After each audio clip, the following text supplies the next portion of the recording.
Hello citizens, Sir6 here. Today we got some awesome tweaks for the new hover mode. Let's get to it. So my first impressions video, I showcased my first thoughts on the new hover mode, and one thing that I struggled with was the fact that it felt like the ship was fighting me back and forth when I was trying to perform more extreme maneuvers. Well, as of today, CIG just released of course a mini update and two things in the patch were altered. First, they significantly decreased the strength of auto leveling when in hover mode, and they also increased the roll angular acceleration when you're in hover mode too. So as you can see here, I was doing some general testing in my constellation, and I have to say, very great improvement. IFCS does not fight you as much, but however, you still roll back. But this is slower and very smooth.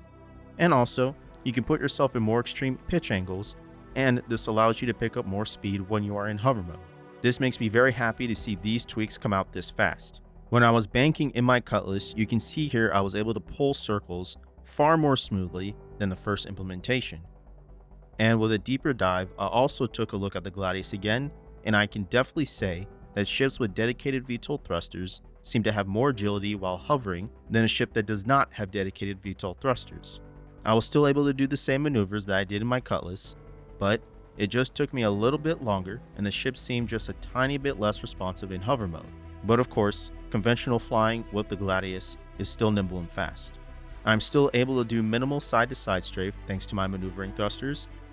And once again, just for the heck of it, I ripped off my engines on the Cutlass and I was still able to perform a perfect hover, but this time I had a very hard time gaining speed, and this resulted in me not able to transition to and from conventional flight. I took the Retaliator, flew to Hurston, and I was able to land, but just like in the Noob of Fire's VTOL video, it is very difficult to provide reverse thrust in order not to keep drifting forward. If you have not seen his video, you should take a look because he brings up some valid points and good ideas. I still have yet to find a dedicated key binding so you can manually transition to and from VTOL mode, and also, if you find yourself in an uncomfortable state in hovering mode and worry about crashing, you can hold down your speed brake and the ship will take over and put you in an upright and level position. This is a great option and will help new players with this new feature. X is the default key binding for the speed brake. CIG, great steps in the right direction. I look forward to seeing the system being fleshed out even more. And I'll continue crashing my own ship so you can get the best possible tips once you get your hands on the feature.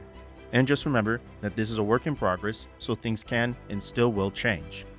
Anyways, if you personally enjoyed this video and you got something out of it, then I would ask you to consider liking it and possibly sharing it with a buddy or to anyone who would find this helpful.